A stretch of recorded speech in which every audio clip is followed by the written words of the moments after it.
Alhamdulillahi Rabbil Alamin. Wassalatu wassalamu ala ashrafil anbiya'i wal mursalin Sayyidina Muhammadin wa ala alihi wa sahbihi ajma'in. Rabbi shrah li sadri wa yassir li amri wahlul 'uqdatam min lisani yafqahu qawli. Rabbana iftah bainana wa baina qaumina bil haqq wa anta khairul fatihin. Wala hawla wala quwwata illa billahil aliyyil 'azim. Wala hawla wala quwwata illa billahil aliyyil 'azim. Kita sambung perbincangan kita dalam buku Tarbiyah Ruhiyah. Pada bahagian yang terakhir, ingatlah istidraj daripada Allah Subhanahu wa taala. Apa dia istidraj? Kita tengok dulu firman Allah Subhanahu wa taala dalam surah Al-Qalam. Fadharni wa man yukadzibu bihadzal hadits sanastadrijuhum min haitsu la ya'lamun wa umli lahum inna kaidi matin. Biarkanlah aku sahaja, wahai Muhammad, dengan orang-orang yang mendustakan keterangan Al-Quran ini. Kami akan menarik mereka sedikit demi sedikit ke jurang kebinasaan dari arah yang mereka tidak mengetahuinya, dan aku akan melanjutkan tempoh untuk mereka. Sesungguhnya rancangan sulitku, yakni Allah, terhadap golongan yang kufur ingkar itu amatlah kuat kukuh. Sanastadrijuhum, maknanya menarik sedikit demi sedikit ke jurang kebinasaan. Ingatlah bahawasanya Allah Subhanahu wa taala memberikan penangguhan hukumannya di atas dunia ini terhadap kekufuran yang dilakukan. Bukan bermaksud Allah Subhanahu wa taala membiarkan kita begitu sahaja. Sabda Rasulullah sallallahu alaihi wasallam, sesungguhnya Allah Subhanahu wa taala memberi tangguh kepada orang yang melakukan aniaya sehingga saat Allah Subhanahu wa taala mengambil rohnya, dia tidak akan dibebaskan dan ditinggalkan sampai hukumannya dihabiskan. Allah Subhanahu wa taala akan menyeksa hamba-hambanya yang derhaka dengan seksaan yang maha perkasa dan yang maha memiliki. Mereka yang Allah Subhanahu wa taala tangguh seksaan di dunia ini dengan kenikmatan yang sementara, sehingga mereka terus menerus seronok berada dalam kemaksiatan dan kemungkaran, dengan menyangka bahawa mereka memiliki kemuliaan dan kedudukan pada sisi Allah, padahal mereka telah pun tersungkur dan terhina pada pandangan Allah Subhanahu wa taala. Rasulullah sallallahu alaihi wasallam bersabda, dibaca dulu. Apabila engkau melihat Allah Subhanahu wa taala memberikan seseorang hamba itu berupa segala-galanya yang dia sukai daripada perkara-perkara dunia atas kemaksiatannya, maka ketahuilah bahawa itu adalah penangguhan ke arah kebinasaan, yakni istidraj. Istidraj termasuk di antara kurnia luar biasa yang diberikan oleh Allah Subhanahu wa taala kepada manusia. Sana ada beberapa perkara. Satu yang disebut sebagai mukjizat, yang diberikan oleh Allah, kurniaan luar biasa yang diberikan oleh Allah kepada para nabi dan rasul. Mukjizat banyaklah. Mukjizat yang dimiliki oleh nabi-nabi, sama ada mukjizat dalam bentuk hissiyah ataupun mukjizat dalam bentuk maknawiyah. Mukjizat ni ada dua. Satu mukjizat hissi. Mukjizat hissi ni Nabi Muhammad sallallahu alaihi wasallam tak banyak sangat berbanding nabi-nabi dulu-dulu. Nabi Muhammad, nabi dulu macam Nabi Musa, tongkatnya boleh membelah, diketuk boleh membelah, laut terbelah. Laut terbelah jadi terowong. Sehinggalah Nabi dengan para pengikutnya boleh melintasi laut merah masa itu. Kemudian dicampak tongkatnya bertukar menjadi ular yang besar.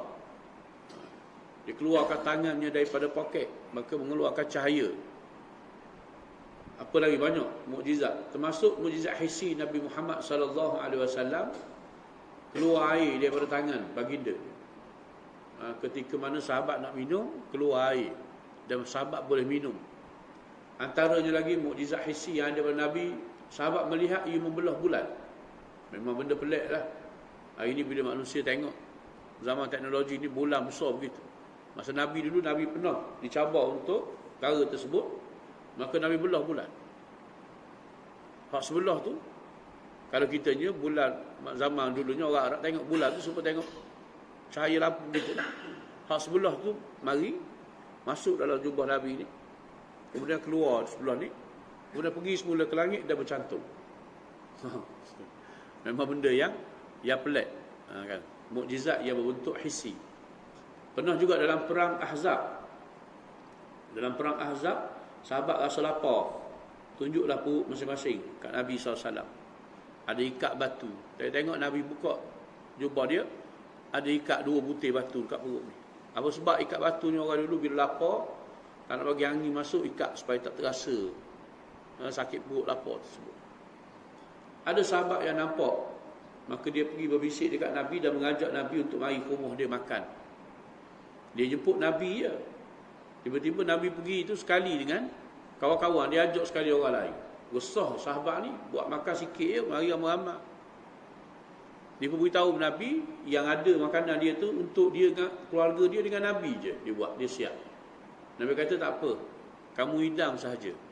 Dengan satu syarat, jangan tengok dalam bekas periuk tersebut. Dia pun isilah untuk sahabat-sahabat hak mari. Isi masih ada, tak habis-habis makanan tu. Sehingga sesal semua sahabat yang mari, Nabi kata kamu hidang dulu, siapkan dulu untuk ahli keluarga kamu. Dia pun hidang pula untuk keluarga dia, habis. Ada lagi. Hidang pula, cukuplah untuk semua termasuk Nabi, boleh makan. Macam mana makanan hak sedikit, tiba-tiba jadi tak habis-habis. Ini mukjizat hissi. Mukjizat dalam bentuk yang boleh disentuh, yang boleh dilihat. Kan. Kita tak tahu lagi kan. Korek kan. Marilah insya-Allah. Adalah tu, Tuhan tolong. Korek sampai kerok lah sekali. Ada benda. Ada di sana mukjizat maknawi. Mukjizat maknawi bagi Nabi SAW ni ialah Al-Quran. Al-Quran, mukjizat maknawi. Banyak ulama bincang tentang hikmah. Kenapa mukjizat maknawi, mukjizat Nabi yang paling besar Al-Quran? Sebab suasana berbeza. Pada zaman dahulu berbeza. Zaman awal-awal manusia ni, mereka belum lagi banyak ilmu pengetahuan. Belum lagi banyak menerakai potensi akal. Zaman-zaman dulu tu, zaman Nabi Musa ke zaman Nabi-Nabi terdahulu, belum ada lagi ilmu sains, teknologi serupa penemuan manusia hari ini.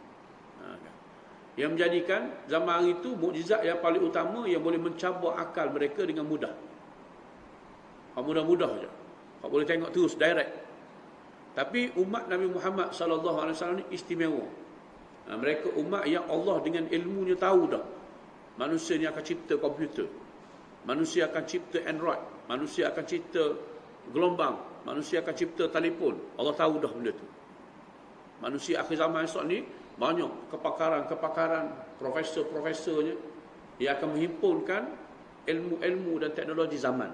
Mana ilmu orang dulu tu dia heret sampailah zaman dia ni, penerokaan baru ni ada dah dalam ilmu Allah.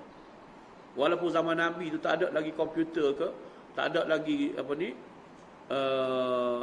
internet, tak ada lagi gelombang ni, satelit. Tak. Tapi Allah tahu dah. Bukti dia, Allah jadikan Nabi ni Nabi kepada seluruh umat manusia. Kalau Nabi sebelum itu, Allah jadikan Nabi untuk kaum ini. Nabi untuk kaum ini. Kaum dalam daerah tertentu. Kawasan ni Nabi, kawasan ni ada Nabi, kawasan ni ada Nabi untuk kaum-kaum tertentu. Tiba-tiba Nabi tak utuh hanya untuk Arab. Allah utus Nabi ni untuk seluruh dunia. Mungkinlah masa itu kalau kita fikir, macam manalah Nabi ni nak bawa Islam seluruh dunia. Zaman tu tak ada kapal terbang lagi. Kapal laut berbulan-bulan nak pergi ke mana-mana. Macam mana Nabi nak bawa Islam ni esok? Nak sebar seluruh dunia, naik kapal laut, jalan daratnya unta, kuda, nak pergi ke benua China, benua Asia, nak pergi benua Afrika. Macam mana Islam nak berkembang ni? Tapi kerana ilmu Allah, Allah tahu dah. Jangan bimbanglah. Akan datang esok, Allah tahu dah adanya kapal terbang. Tahunya ada internet, ada satelit, ada gelombang, ada teknologi. Maka Allah turun Nabi, kamu ni diutuskan kafatan linnas, kepada semua umat manusia. Maka Allah turun ke Al-Quran sebagai panduan yang sesuai untuk seluruh umat manusia. Ini mukjizat yang Allah bagi kepada Nabi yang terakhir, sesuai dengan realiti umat yang terakhir tadi. Rupanya hari ini kita sedar, ya sungguh. Walaupun diutus kepada semua manusia, tapi seluruh dunia dapat Islam. Seluruh dunia dapat Islam. Ini kalau kita tak tahu ilmu Allah dulunya. Kalau orang nak petikar, macam mana pula Nabi ni diutus seluruh dunia ni? Kerana Allah tahu akhir zaman ni macam mana. Maka Allah utuh awal-awal dah Nabi ni untuk umat akhir zaman. Walaupun Nabi dah tak ada esok, Nabi tahu, Allah tahulah Islam akan cepat berkembang dan akan sampai juga kepada manusia dengan sebab zaman yang berubah itu tadi. Baik, maka ada mukjizat. Untuk Nabi sebelum menjadi Nabi disebut irhas. Untuk Nabi sebelum dia menjadi Nabi. Contohnya, Nabi Isa boleh bercakap waktu kecil. Padahal belum jadi Nabi lagi. Masa baby lagi, orang fitnah mak dia itu buat benda tak molek sebab mengandung dan beranak ke dia. Dalam keadaan ayah tak ada. Tiba-tiba Allah buat Nabi Isa dalam buaian bercakap. Ini dipanggil irhas. Sebagaimana juga mukjizat Nabi SAW ketika musafir berniaga ke Syam dengan bapa saudara dia, dilihat awan berjalan melindungi sejuk perjalanan Nabi SAW. Dan lagi perkara-perkara yang lain. Masa kecil Nabi nak tengok maksiat dengan kawan-kawan, nak tengok satu pesta, tiba-tiba Nabi tertidur. Allah jaga dia daripada perkara-perkara maksiat. Ini dipanggil irhas. Anugerah kurnia yang diberikan pada Nabi-Nabi dan Rasul sebelum menjadi Nabi-Nabi dan Rasul. Kemudian apa dia lagi? Karamah. Karamah diberikan kepada orang-orang yang muqarrabin, orang-orang saleh yang muqarrabin, yang dekat dengan Allah. Bukan Nabi, tapi orang saleh yang dekat dengan Allah, wali-wali Allah. Allah kurniakan karamah, perkara luar biasa. Jenis-jenis karamah tu banyaklah. Kasyaf, disingkapkan sebahagian tabir ghaib, kan. Khawatir, diberi lintasan hati yang tepat. Firasat, diberi ilham, kan. Ketika mana orang lain buntu, tiba-tiba ada yang dapat ilham yang tajam, pandangan yang bernas. Kemudian termasuk ru'yah salihah, mimpi yang benar. Ini semua termasuk dalam kategori-kategori karamah. Lepas tu sihir, juga perkara luar biasa yang diturunkan oleh Allah menjadi ujian kepada manusia. Belajar sihir, melibatkan pemujaan terhadap syaitan iblis, kemudian dapat tengok benda yang pelik-pelik. Maka boleh memisahkan ada sihir sayang, ada sihir kasih sayang, ada sihir benci. Orang perempuan belajar nak suruh suami dia sayang ke dia. Orang Melayu banyaklah benda-benda gini kan. Nasi kangkang lah, macam-macam. Kan? Ada sihir membenci pula, nak suruh suami isteri balah. Ada sihir dalam bentuk hantar jauh, santau dan sebagainya, susu. Dan satu lagi perkara yang dikurniakan oleh Allah pada manusia ni, yang termasuk dalam kurnia yang negatif selain pada sihir, ialah istidraj. Sesuatu nikmat yang diberi, kurnia yang diberi, dengan tujuan sebenarnya adalah untuk menangguhkan dan menangguhkannya supaya menjadi perkara yang menjadikan manusia itu semakin jauh dan mendapat azab Allah di hari akhirat esok. Macam Fir'aun diceritakan tak pernah sakit. Maka sebab tu dia rasa dia Tuhan. Allah uji dia dengan tak bagi dia sakit. Memerintah dengan zalim, menindas manusia, tiba-tiba tak sakit. Maka dia kata, ana rabbukumul a'la. Aku Tuhanmu yang paling tinggi. Kan? Dari setengah manusia, walaupun kafir, Allah bagi kaya. Sehingga dia rasa betul kafir dia tu. Setengah manusia jadi ahli maksiat. Tak mari ke masjid, tapi kaya raya. Dia kata, aku nak pergi masjid pun kaya kok. Tak imam naik fika, dia kata. Kan? Dia ingatkan betul dia tu. Sedangkan Allah sengaja bagi. Istidrak ni macam orang yang diberi naik tempat yang tinggi. Naik lagi. Dia ingat syok lah tinggi, dia tinggi. Rupa-rupanya lagi tinggi supaya dia lagi sakit, dihempas. Ataupun dijatuh.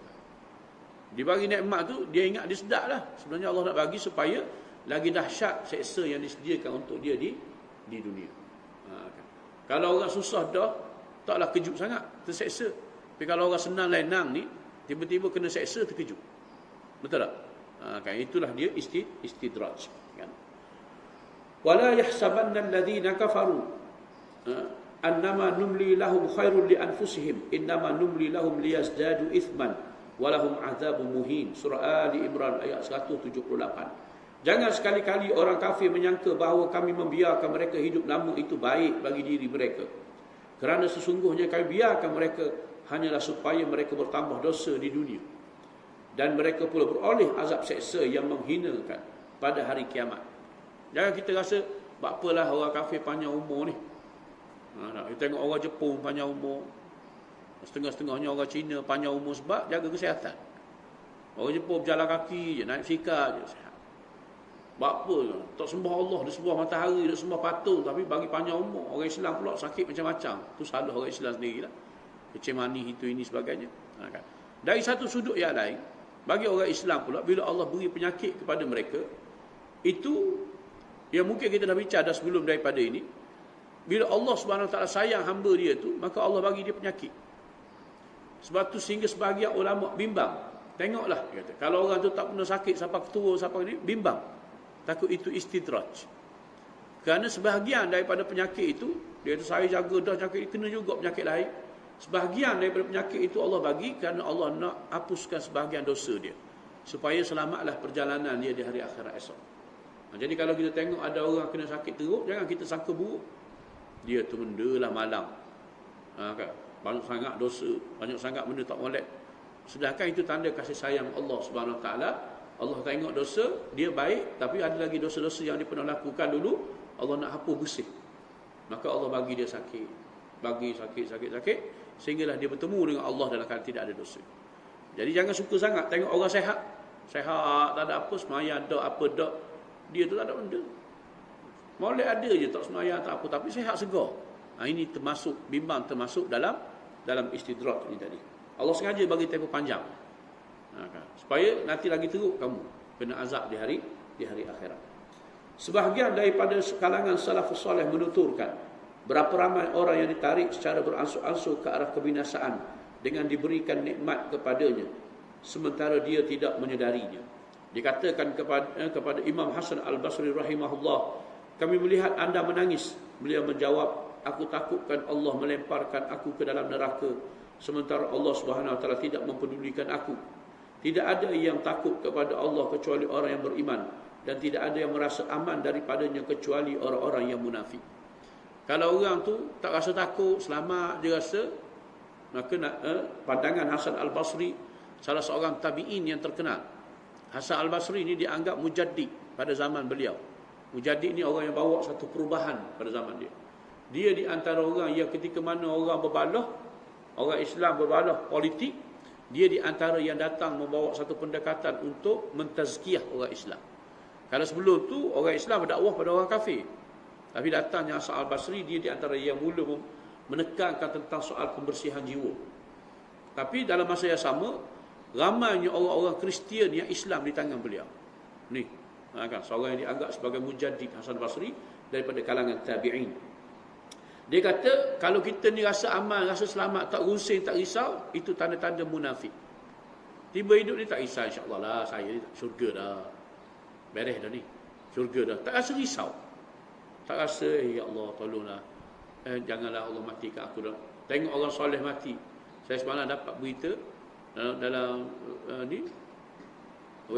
WhatsApp dengan Facebook, ada seorang tua, katanya umur mungkin 100 lebih dah, tak tahu umur tepat berapa. Orang panggil Pok I di surau saya tu lah. Semenjak daripada saya balik Mesir tahun 2002, saya kuliah kat surau tu, sampai tahun ni dia tu istiqamah pergi surau. Dan saya balik tu tua dah. Dan iyalah kalau 2002 sampai sekarang, dekat 20 tahun juga dah tak? 2012, 2020, 17, 18 tahun dah.